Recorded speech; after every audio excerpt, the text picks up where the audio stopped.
नमस्कार। हमारे चैनल में आपका स्वागत है। मैं हूं रामचंद्र मौर्य।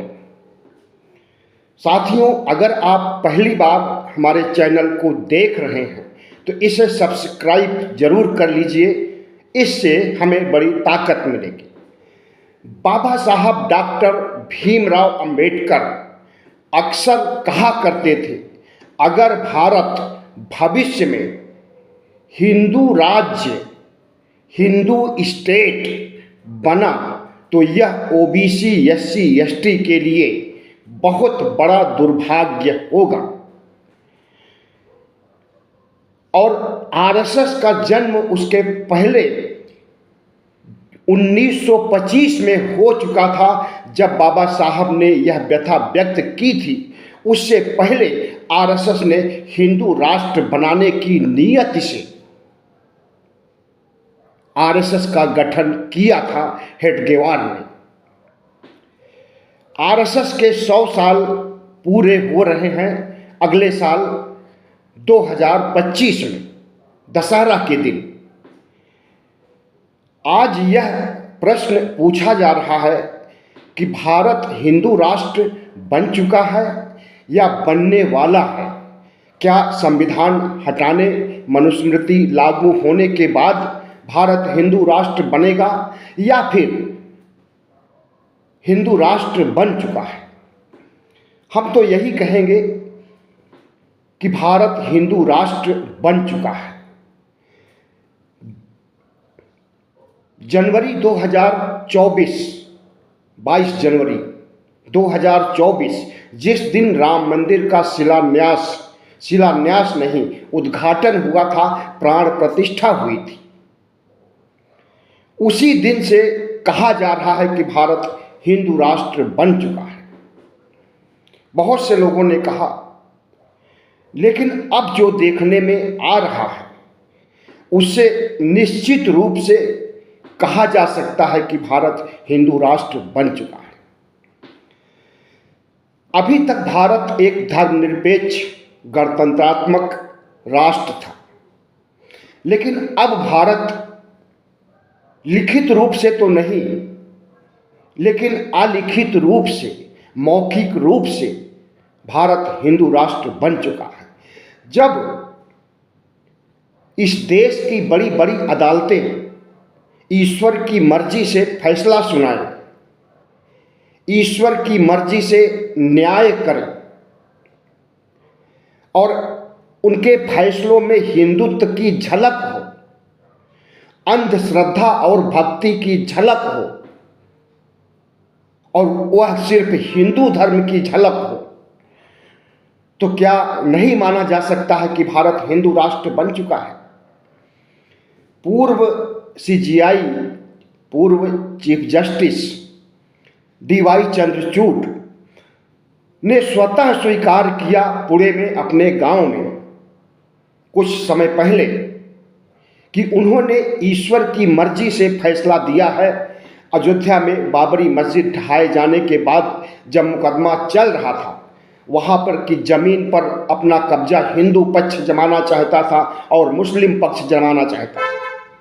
तो उस समय जो न्याय किया गया, उस न्याय के बारे में किसी ने पूछा नहीं जज महोदय से। उन्होंने अपनी मर्जी से इस बात को कहा कि ऐसे तमाम मुकदमे आते रहते हैं जिसमें सीधा फैसला नहीं किया जा सकता है, ईश्वर की शरण में जाना पड़ता है और ईश्वर कोई न कोई रास्ता निकालते हैं और उसी ईश्वर की मर्जी से फैसला किया जाता है, और अयोध्या का फैसला उसी मर्जी से हुआ। आज डीवाई चंद्रचूड़ कटघरे में है। उनके सामने अपराधी और जिनके ऊपर मुकदमा चलता है वे कटघरे में होते हैं, लेकिन रिटायरमेंट के बाद, या यूं कहें कि उनके कुर्सी पर रहते समय से ही वह कटघरे में है। क्यों कटघरे में है? एक तो उनका ईश्वरीय मर्जी से फैसला देना, और दूसरा उन्होंने 1991 में वर्शिप ऑफ प्लेसेज पर जो टिप्पणी किया था, मौखिक टिप्पणी किया था, कि 1991 के एक्ट के अनुसार पुरातात्विक स्थलों में 1947 की जो स्थिति थी वह स्थिति बहाल की जाएगी, उसकी प्रकृति वैसे ही रहेगी, उसमें कोई छेड़छाड़ या फिर उसे ढहा करके, जैसा कि बाबरी मस्जिद को ढहाया गया, बाकी मस्जिदों को या बाकी धर्मावशेषों को ढहाया नहीं जाएगा। इस एक्ट के बावजूद अगर अपने फैसले में ज्ञानवापी मस्जिद से संबंधित जो फैसला मुस्लिम पक्ष का गया था, तो उन्होंने मौखिक रूप से कहा कि 1991 के एक्ट में यह कहीं नहीं लिखा है कि सर्वे नहीं होना चाहिए, सर्वे कराया जा सकता है। और उसके बाद से जो बवंडर मचा है,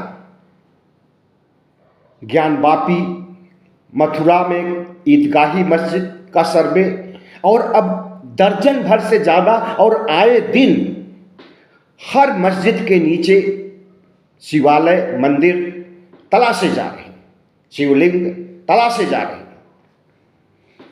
तो क्या बाबरी मस्जिद की तरह इस देश की 18,000 मस्जिदों को ढहा दिया जाएगा और वहां पर ईश्वर की मर्जी से ईश्वर की स्थापना की जाएगी? अगर ऐसा होता है तो आप समझ लीजिए कि हो ही रहा है। हिंदू राष्ट्र आ चुका है, अब धर्मनिरपेक्षता तार तार हो चुकी है और सर्वधर्म समभाव कहीं खो गया है और सिर्फ हिंदुत्व का कब्जा रहेगा।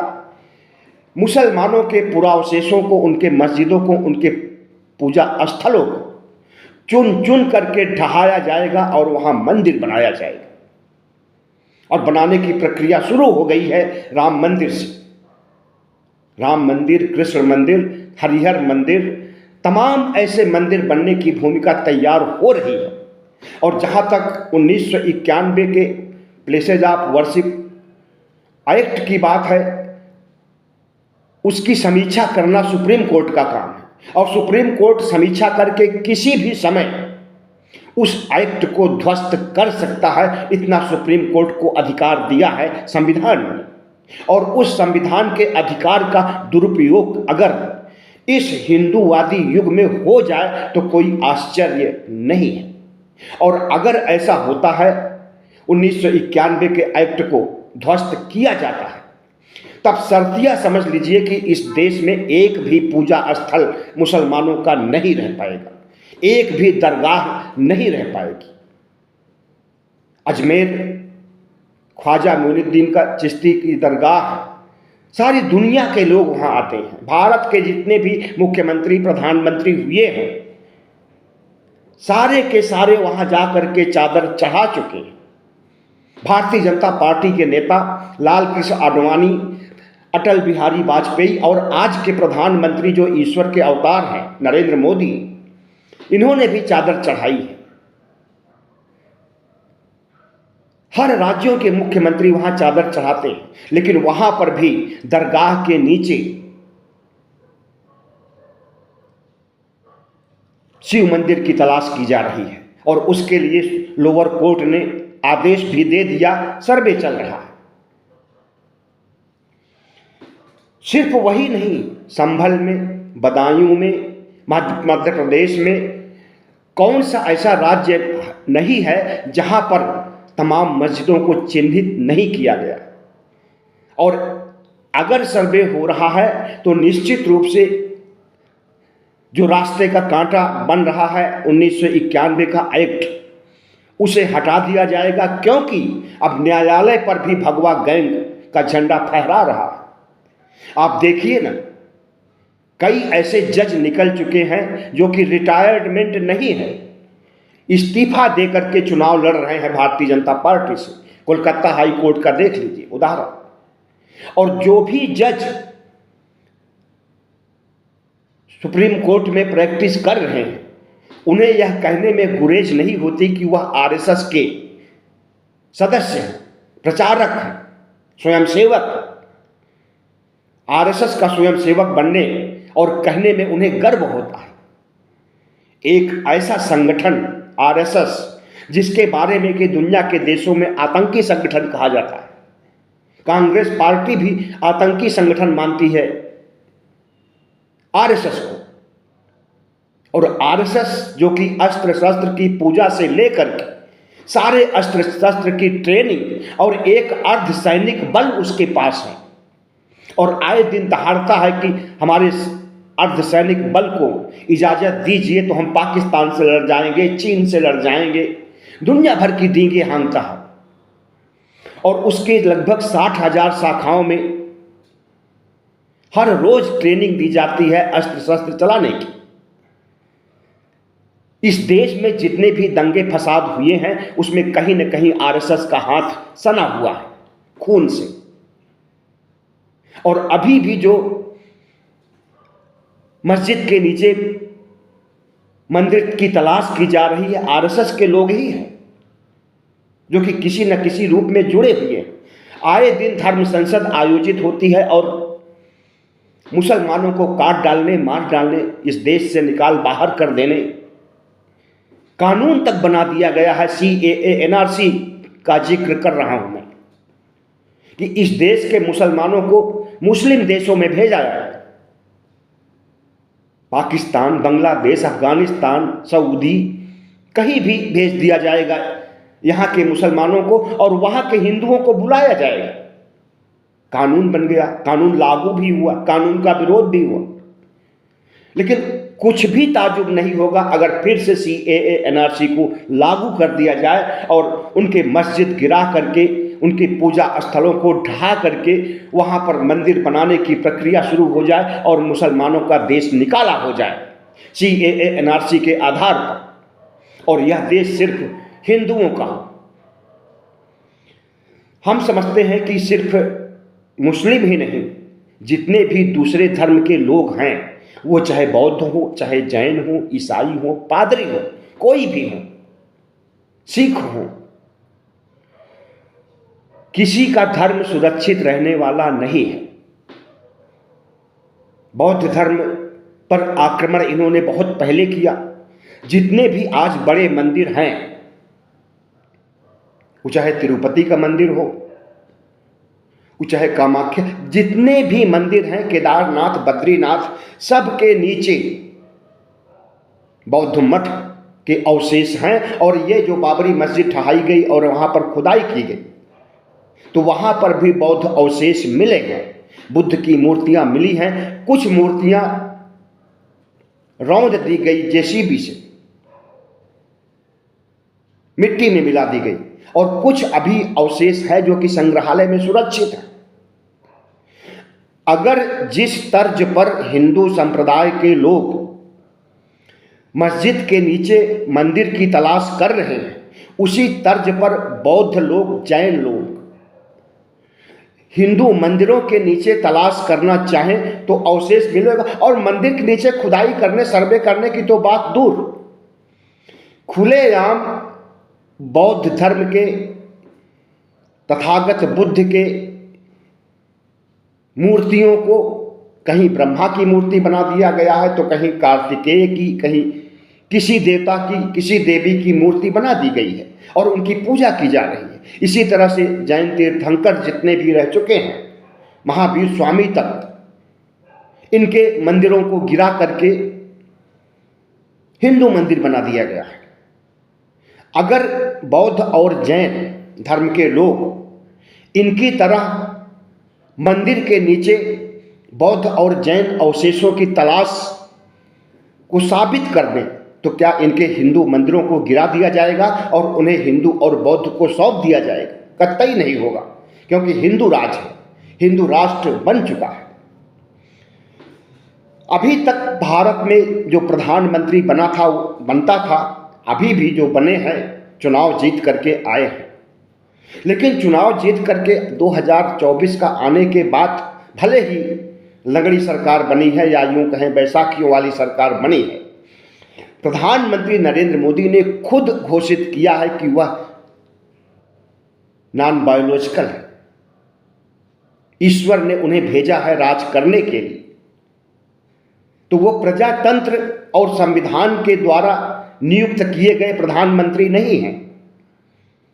उनके ही शब्दों में आप जान लीजिए कि उन्होंने खुद कहा है, आपने सुना भी होगा, तमाम वीडियो वायरल भी है कि मैं नॉन बायोलॉजिकल हूँ, मैं अपनी माँ के गर्भ से नहीं पैदा हुआ, मैं ईश्वर का प्रतिनिधि हूँ, ईश्वर ने हमें भेजा है, स्वर्ग से टपकाया है नीचे राज करने के लिए। तो जब ईश्वर का राज हो गया है और वह भी हिंदू ईश्वर का राज हो गया है, तो क्या भारत हिंदू राष्ट्र नहीं है? इस देश में संविधान नाम मात्र का रह गया है, ढांचा मात्र रह गया है। संविधान की जितनी अवहेलना हुई है, तिल तिल मारा जा रहा है आए दिन संविधान को। एकाएक नहीं खत्म कर सके, 400 पार सीटें नहीं मिली इसलिए नहीं खत्म कर सके, संविधान को हटा नहीं सके, तो इसे तिल तिल मारने की कोशिश की जा रही है। वो चाहे मस्जिद के नीचे मंदिर की तलाश हो, वो चाहे सीबीआई ईडी आईटी का बेजा इस्तेमाल हो, वो चाहे विपक्ष को खत्म करना हो, वो चाहे भगवा आतंक फैला करके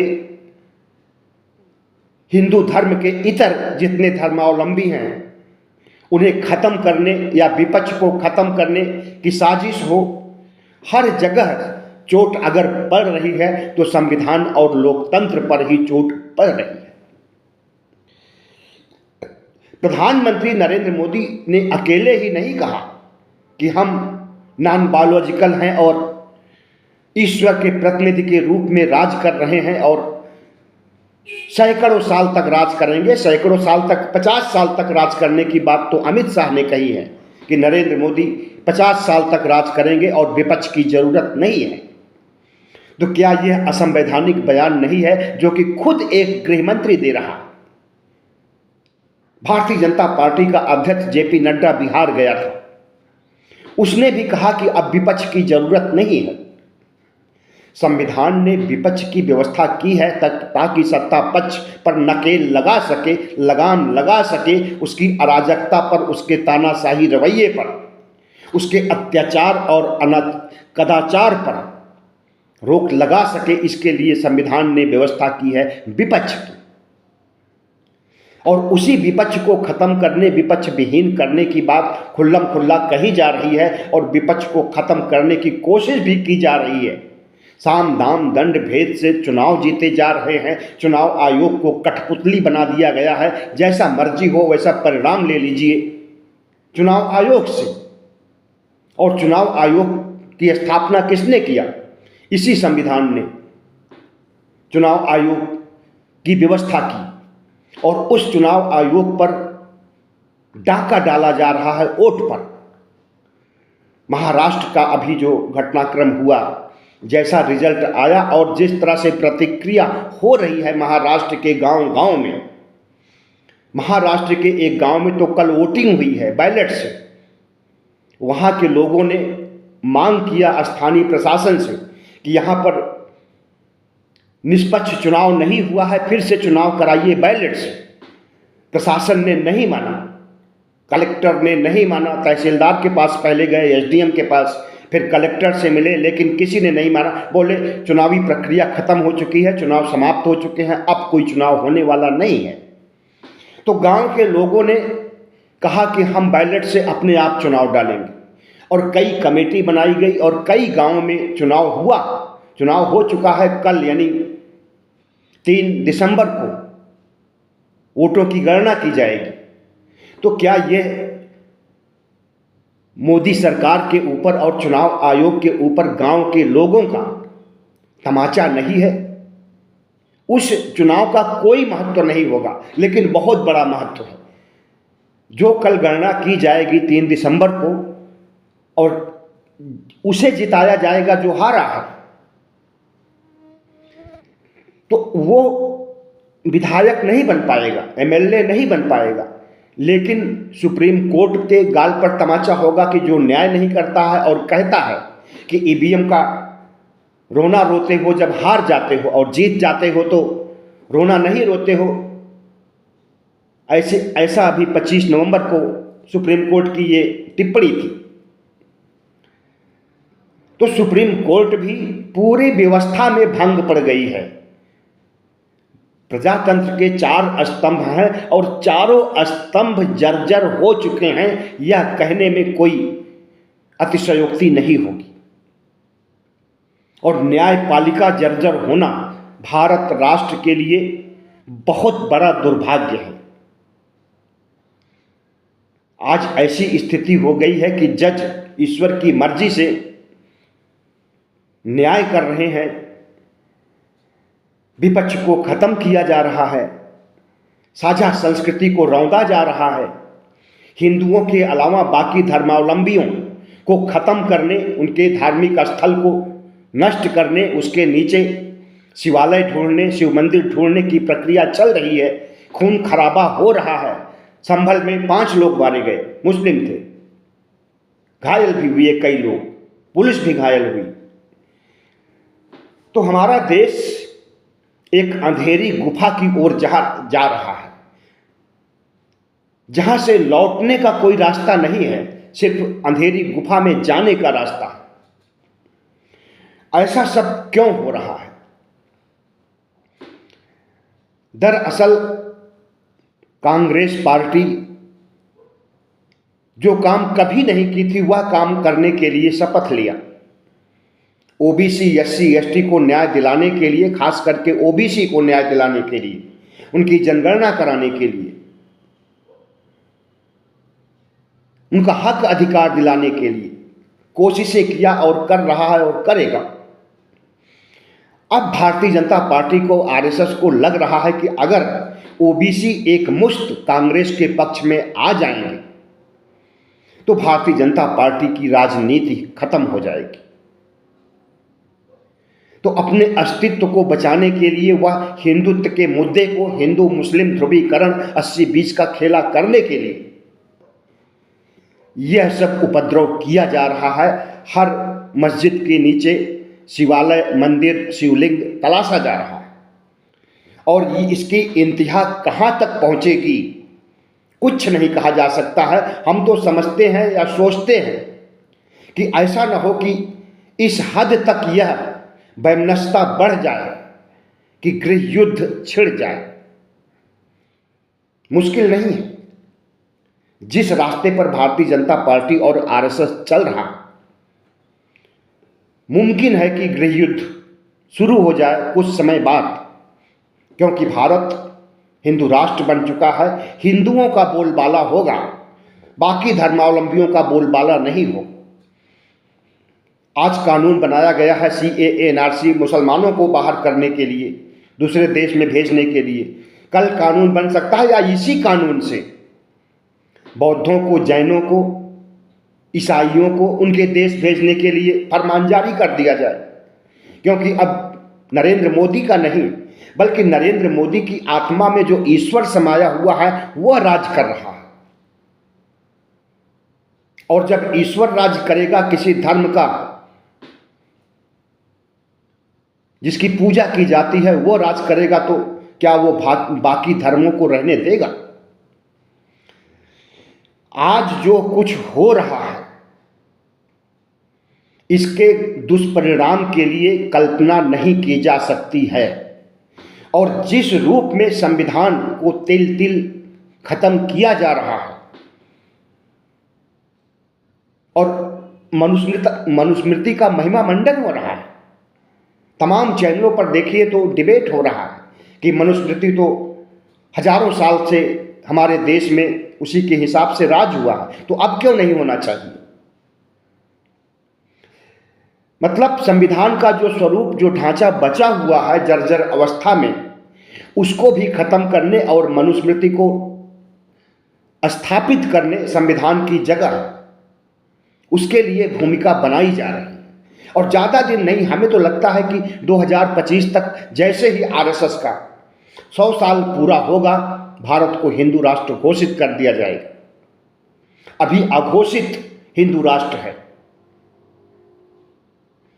और जो समझ रहे हैं, जो देख रहे हैं, जिनकी आंखें खुली है, उन्हें हिंदू राष्ट्र दिखाई दे रहा है।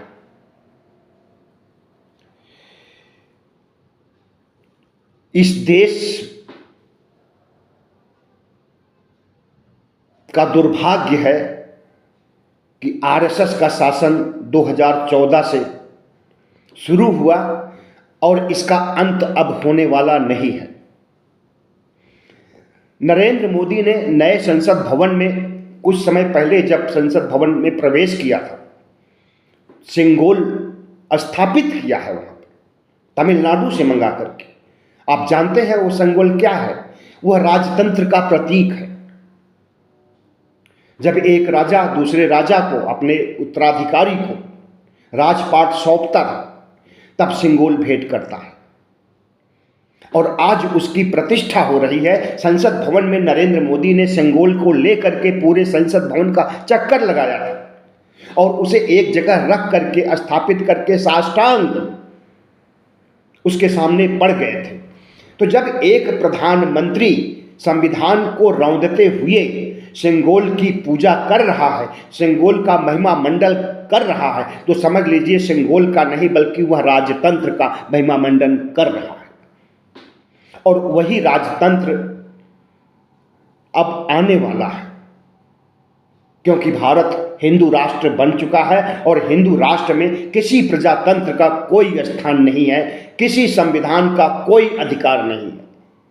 हिंदू राष्ट्र के लिए राजतंत्र में जो संविधान बनाया गया था, मनुस्मृति,